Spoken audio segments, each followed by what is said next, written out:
Hello, champions, and welcome to the show. We're here with Liam Williams, the owner of Williams Nutrition. I've been following this stuff for a couple of years now, just watching him go from strength to strength. So, yeah, Liam, introduce yourself and how did you get involved in nutrition and the kind of the combat sports scene? Obviously, name's Liam. I'm a combat sport nutritionist. So, kind of, my background is obviously a couple of degrees in nutrition. So, I've got a master's in nutrition. So that obviously kind of helped me get to where I am now. And I think how I kind of got into combat sports. So, I've been competing in kind of combat sports since I was a kid. So, karate, switched over to like Muay Thai and Jiu-Jitsu when I was like 16. And I've always kind of been like a big UFC fan, like pretty hardcore back in the day. And kind of when I was at university, kind of the so I could kind of combine my degree with my hobby. So I don't actually know what kind of led me to choose nutrition. It was kind of just a lucky thing, I think. Yeah.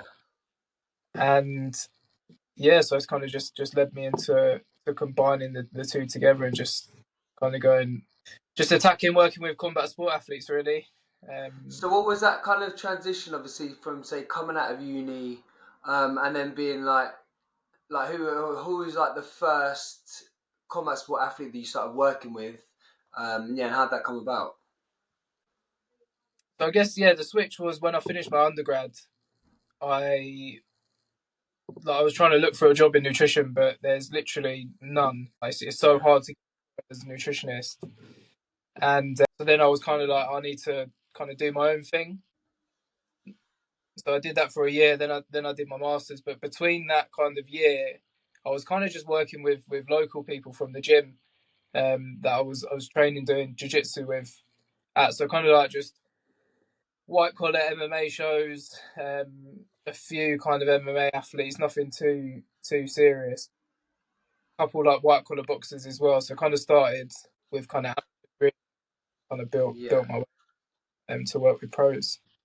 So then, obviously now to the point where you're at now, where you've got a huge stable and yeah, becoming quite a well-renowned nutritionist in the scene now. So when fighters first come to you, what tend to be the most common trends with regards to like mistakes that you find fighters are making with their nutrition? I'm going to break it down to three parts. So just like an overall, so like there's the overall mistakes you tend to find, then like an in-camp leading up to a fight night, and then also like from a weight cutting standpoint. So yeah, for like the common mistakes overall in camp leading up to a fight, and then from like a weight cutting aspect, because I do find that the kind of the three main parts of a boxer's nutrition or any combat sport athlete.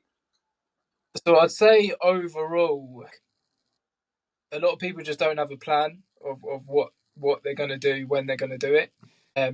So that's why most people come to me, is because they just lack that detailed plan of what to eat, when to eat, how much to eat. Even just the extra guidance on how to structure their day, or structure their eating around their lifestyle, stuff like that. Because it's quite difficult, because a lot of even the pro kind of athletes, they're all working kind of full time. So Yeah. trying to fit everything in at once, they kind of need that guidance as well. So I'd probably say just kind of lacking a plan and having that plan kind of as overall. In regards to in camp, I would say not eating enough calories and also not eating enough carbohydrates. So obviously when people drop weight, they automatically think like, I need to really drop back on my calories, or I need to cut carbohydrates to lose weight, whereas like you just don't have to do that. And it's I feel like something which everyone says to me is, are you sure I can eat this amount of food and still lose weight? Because they're just so used to eating nothing throughout the whole of camp, Yeah. and essentially starving themselves. So I do get questioned a lot, but once they kind of go through the process and understand how much they can eat, it's a big eye opener for people. And then what was And then the it? final one was like actually cutting weight. So say that kind of week to 10 days, 2 week, that kind of proper intense weight cut. Um, yeah, in that sort of phase of training. I think most people turn up to fight week already depleted, but they're already getting it wrong in camp nutrition. They're getting completely wrong. They're turning up to fight week depleted. So you want to cut carbs, you want to cut salt, you want to cut fiber. Like most people aren't really having adequate amounts of those in their diet already. So when it comes to actually cutting those nutrients out, they don't lose anything. But then also, I feel like most people leave it too late as well.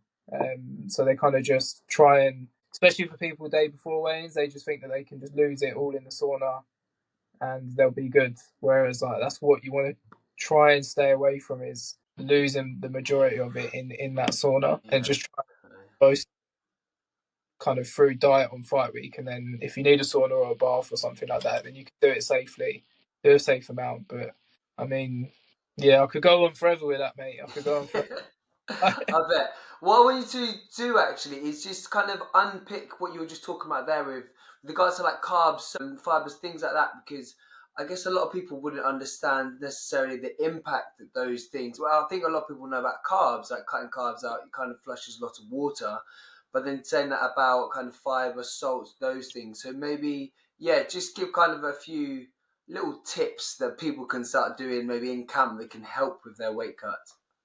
Yeah, so I mean, so let's start with fiber. So obviously, fiber is crucial for health, like kind of your digestive health, and making sure that you're getting a good amount of nutrients, because a lot of the fibrous foods also carry a lot of nutrients as well. Can also help with like slowing down digestion, making sure you're full from your meals, and just helping people lose weight. Obviously, when you cut that on fight week, you can lose the kind of reduce the undigested food sitting in your gut. Um, So when it comes to fiber, just making sure that you're keeping on top of your 5 a day, but even kind of having more than your 5 a day really. So even like 2 to 3 portions of vegetables at meals, opting for whole grains, trying to incorporate nuts, seeds, things like that really, just to make sure that you get your fiber up, because it's going to help massively with the weight cut, but then also with your hunger as well throughout camp. Yeah, and then what about salt? Yeah, so salt. So many people are scared of salt because Yeah. obviously you have a meal and the next day you're shoot right up. But obviously, where you're kind of training a lot, you're sweating a lot. Salt is a crucial electrolyte um, that you need to kind of like for your muscles to function optimally, to hydrate between sessions. And people kind of just don't kind of recognize that. They kind of think a little electrolyte supplement is going to do the trick for your daily salt intake, but it's not. Like you need to be putting a lot of salt on your meals, even high sodium spices and stuff like that, as well as kind of your electrolyte supplements too. Because yeah, if you salt, like you can lose a good amount of weight on fight week from cutting salt, but you need it there in the first place. Yeah, let's talk about hydration because this I find for the whole combat scene is huge. I remember on one morning I was in the middle of camp about 3 weeks out from a fight and I went to the toilet and I started pissing blood. And I went Really? straight to A&E and they were like you're so dehydrated that I'd given myself a kidney infection. Yeah. Um, yeah, so they had to sit there. I went on like 2 or 3 drips, and I thought I was normal. I was like, I drink loads of water, but yeah, it's that. So, can you explain like the role of hydration in performance, and then like a few little strategies that people can do to stay optimally hydrated throughout camp? Well, I mean, obviously, the role of hydration is important for everything: muscle function, cognitive function, digestion, absorbing nutrients, regulating body temp as well. So, and even like you said, like if you are dehydrated, it can cause even more serious complications. But I think people that's something I reckon kind of realize as well, is that people don't drink enough water all throughout camp, and then they're kind of mildly kind of chronically dehydrated for the whole of camp. And then obviously the dehydration side, you can run into issues like that. And then But try and cut even more weight further on fight week. be kind of classified as dehydrated, you only need to be dehydrated by 2% of your body weight. So if you're a 70 kg individual, or 0.7, 1.4. So if you lose 1.4 kilos in sweat, you're kind of then dehydrated. But people are losing way more than that. And that's when kind of you run into complications. So during camp, you need to make sure that you're hydrated at all times. So I think during camp, the three things would be to like 30 to 35 mils of water per kilo of body weight. So I think I'm not good at maths. It might be 2 litres, 2.5 litres for a 70 kg individual. Yeah. Maybe a little bit more. And then even just starting your day hydrated, so just waking up, drinking like 400 mils of water, just to kind of get going in a sense. So you're starting your day off hydrated. You're going to have more energy and throughout the day, kind of doing that as well. And then also replacing what's lost. If you do a big kind of session and you're sweating a lot, but then you're not replacing everything after that session that you've lost, then you're kind of, you could then be in a state of kind of chronic dehydration throughout camp. So that's in camp. And then I guess post weigh-in period, could couple tips there maybe, or Yeah, it definitely was. I was just about to go into that because obviously I saw on your Instagram story when you're saying about the geezers like, let's go Nando's, and you're just like, don't be doing that. So yeah, let's go into kind of post weigh-in kind of nutrition and rehydration, and ways that people can optimize themselves for their best performance. So the post weigh-in phase, you want to just focus on hydrating first, especially because most people will be sweating to make weight. If you're not, then like fair play to you. Like it's not like you don't have to sweat, but most people will be. So you want to be focusing on kind of rehydrating in those first couple hours. So a rule of thumb is like drinking back 150% of the fluids that you've lost in that kind of final 24 hours. So say for instance, if someone cuts 2 kilo or a kilo in sweat, they want to drink back 1.25 to 1.5 liters, and then you'd kind of be hydrated, and then you can start moving on to food. But then also the rate of which you take water in is also important, because a lot of people will just smash back a load of water. Your kidneys can only kind of filter a maximum of like a litre of water per hour. So if you're drinking more than that, then potentially you're not actually absorbing the water that you're drinking. So you need to kind of factor that in as well. And yeah, I guess you've got to have the right mixture of electrolytes as well. So the type of fluid or the type of water has to be a hypotonic solution, because that's going to hydrate you a lot better than, say, an isotonic, so like a Lucozade Sport type of drink, or a hypertonic like a Coke, or like a fizzy drink or something like that. So you've also got to factor that in as well.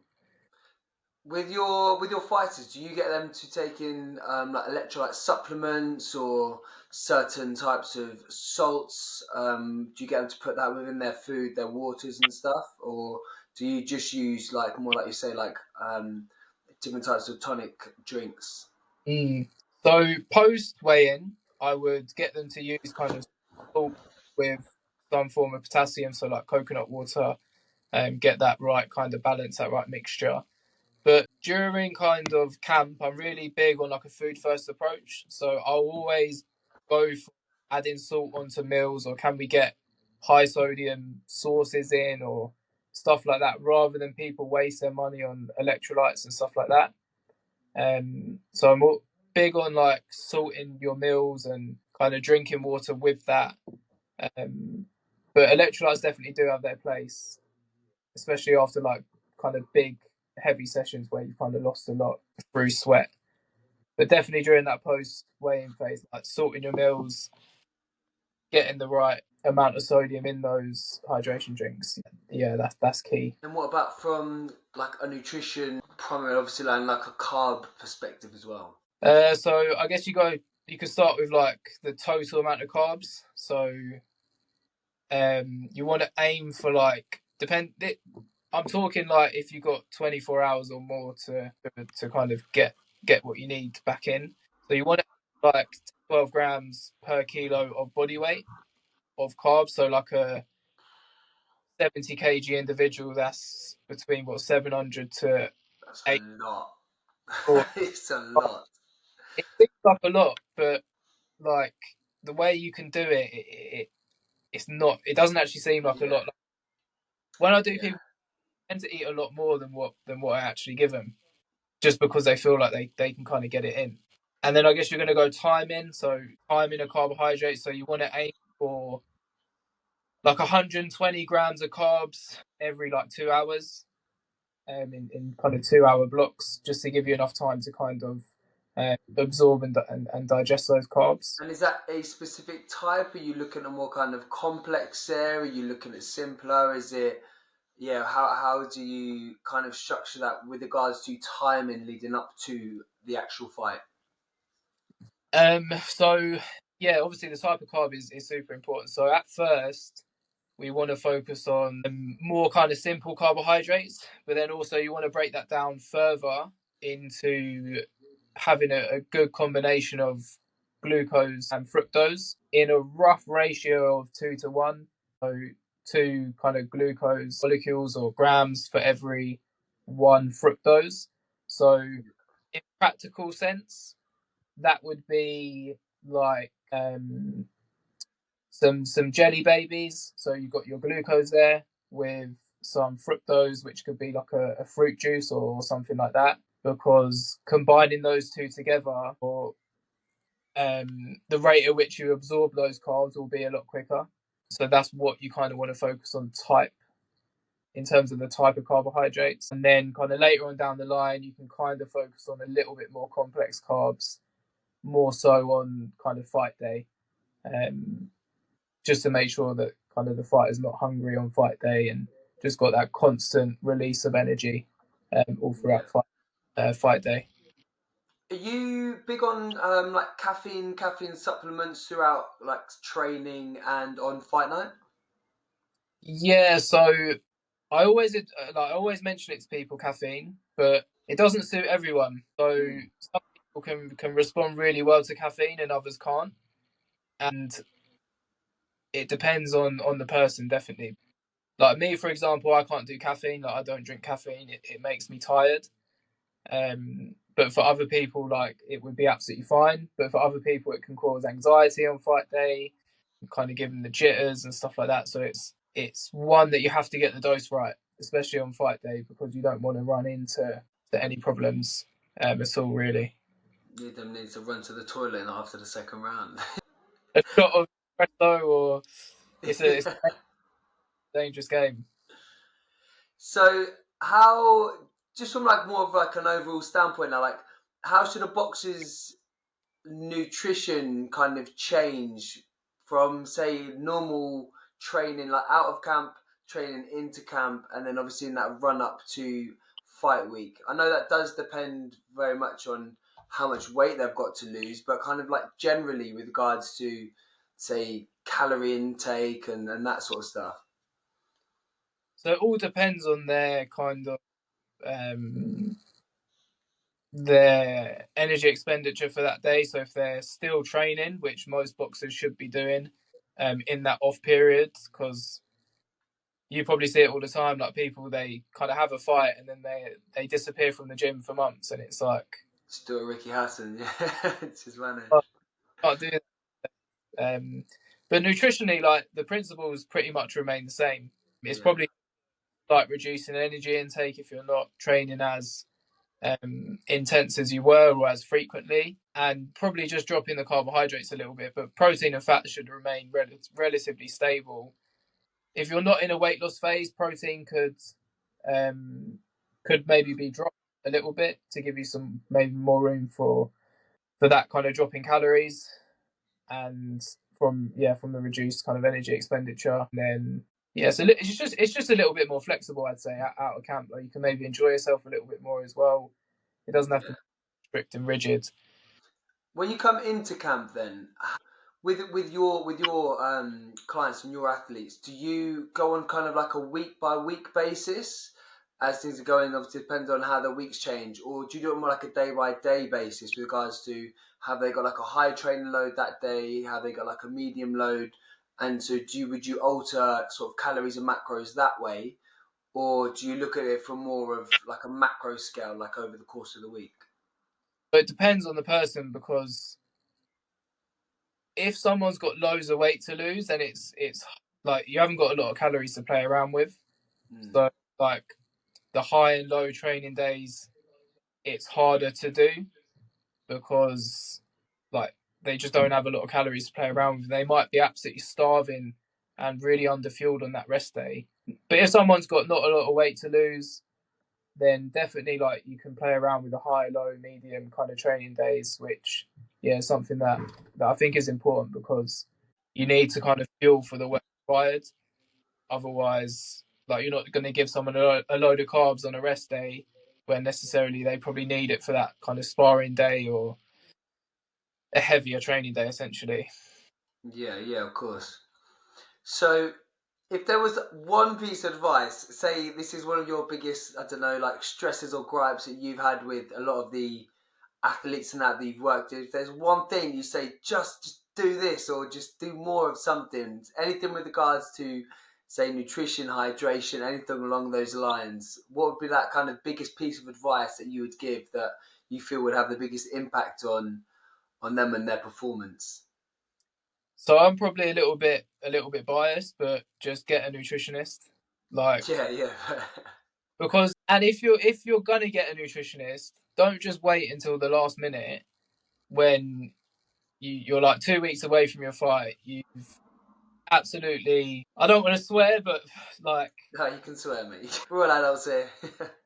you fucked up the whole of camp. You fucked up. Your weight shit, and you go to a nutritionist 2 weeks out. You got loads of weight to lose. They're not gonna.